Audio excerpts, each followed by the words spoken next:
उत्तर प्रदेश में अगले दौर के चुनाव के लिए सभी बड़े नेता लगातार रैलियां कर रहे हैं। प्रधानमंत्री नरेंद्र मोदी ने आज सीतापुर में रैली कर विरोधियों पर जमकर हमले बोले। उन्होंने कहा कि बीजेपी सरकार का मतलब है माफिया पर कंट्रोल, बेटियां सुरक्षित और गरीबों पिछड़ों के लिए काम। आदरणीय नरेंद्र मोदी जिंदाबाद, आदरणीय नरेंद्र मोदी जिंदाबाद, योगी मोदी जिंदाबाद। वहीं अखिलेश यादव ने आज उत्तर प्रदेश के औरैया और कन्नौज में रैली की। उन्होंने कहा कि पहले दौर के चुनाव के बाद गर्मी निकालने वालों के कार्यकर्ता ठंडे पड़ गए हैं और अब तीसरे चरण के बाद तो उनकी भाप भी निकल जाएगी। नेता के लिए एक बार जोरदार करतल ध्वनि से आदरणीय अखिलेश यादव जिंदाबाद,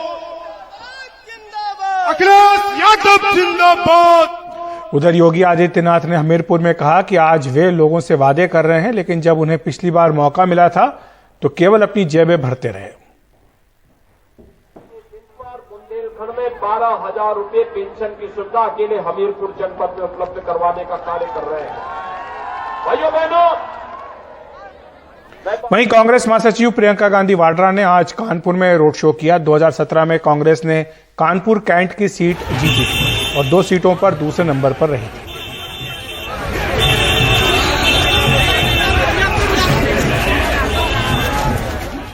कर्नाटक हाईकोर्ट ने अपने अंतरिम आदेश में उन संस्थानों में धार्मिक पहचान वाले कपड़े पहनने पर रोक लगाई है जहां कॉलेज डेवलपमेंट समिति है। मुस्लिम धार्मिक नेताओं और हिजाब का पक्ष रख रहे वकीलों का आरोप है कि इसकी आड़ में बेवजह मुस्लिम लड़कियों को परेशान किया जा रहा है। हिजाब देखते ही स्कूल जा रही छोटी बच्चियों के पीछे कैमरामैन दौड़ते हैं, बच्चियां डर कर भागती हैं। हिजाब पहने बच्चियां दिखी नहीं कि उन्हें कैमरे में कैद करने के लिए मीडिया पीछे भागती है। छोटी बच्चियां डर जाती। कई बार मना करने के बावजूद मीडिया ट्रायल चलता रहता है। हालांकि शिक्षकों के लिए ड्रेस कोड नहीं है, इसके बावजूद शिक्षक भी निशाना बन रहे हैं।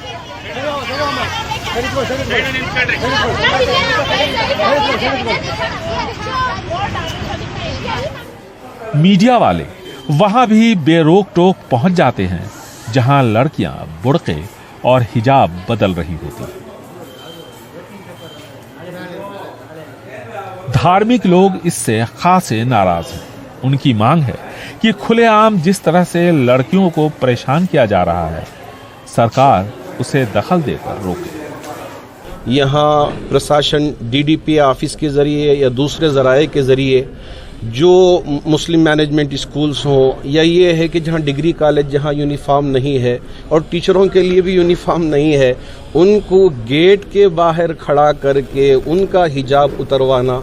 अगर छोटी बच्चियां हों, वो बच्चियां बस्ता लेके आ रहे हैं, बैग लेके स्कूल के आ रहे हैं, तो अब उनके पास कैमरे लेकर जाके उनको एक दहशत पैदा करवाना ये बिल्कुल मुनासिब नहीं है।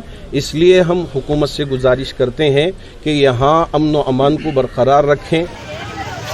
कर्नाटक हाईकोर्ट में हिजाब मामले पर सुनवाई जारी है।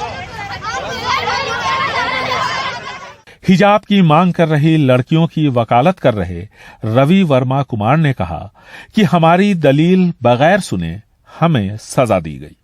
हमें नोटिस भी नहीं दिया गया, सीधे क्लास से बाहर कर दिया गया। उन्होंने सवाल उठाया कि क्यों सरकार ने सिर्फ हिजाब को निशाना बनाया, मुस्लिम लड़कियों को ही क्लास से बाहर किया गया। बिंदी लगाए और चूड़ियां पहने हुई लड़कियों को क्यों बाहर नहीं किया गया? क्रॉस पहने हुई ईसाई लड़कियों को क्यों छोड़ा गया? यह आर्टिकल 15 का उल्लंघन है। कर्नाटक हाईकोर्ट के अंतरिम आदेश को लागू किए जाने के तौर तरीकों पर सवाल उठाए जा रहे हैं। अंतरिम आदेश पर नहीं, सवाल मीडिया ट्रायल पर भी उठ रहे हैं, लेकिन सरकार फिलहाल चुप है। बेंगलुरु से कैमरामैन कुमार के साथ निहाल किदवई, एनडीटीवी इंडिया। वहीं उत्तर प्रदेश के गाजियाबाद का एक वीडियो सोशल मीडिया पर वायरल हो रहा है। इसमें पुलिस को हिजाब पहनी महिलाओं पर लाठी बरसाते हुए देखा जा सकता है। वीडियो हिजाब मामले को लेकर मुस्लिम महिलाओं के प्रदर्शन का है।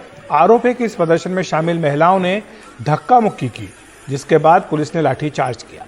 पुलिस इस वीडियो की जांच कर रही है। कर्नाटक के हिजाब मामले को लेकर देश के कई हिस्सों में मुस्लिम महिलाएं प्रदर्शन कर रही हैं। गाजियाबाद में भी महिलाओं ने इस मसले को लेकर मोर्चा निकाला था। पिछले संडे को एक अचानक से जब हमारी पुलिस पार्टी पेट्रोलिंग कर रही थी तो 10-15 के करीब महिलाएं जो हैं सड़क पे आके इकट्ठा थी, तो उनको आचार संहिता का और उसका हवाला देते हुए 144 का उल्लंघन का उन्हें वहां से हटाया गया था। अब कुछ कतिपय मांगों को लेकर उनका प्रदर्शन था, जिसको स्थानीय पुलिस बल द्वारा समझा बुझा के वो हटाया गया और उनके द्वारा जो पुलिस के साथ अभद्रता की गई थी उस संबंध में अभियोग भी पंजीकृत किया गया, जिसकी विवेचना की जा रही है।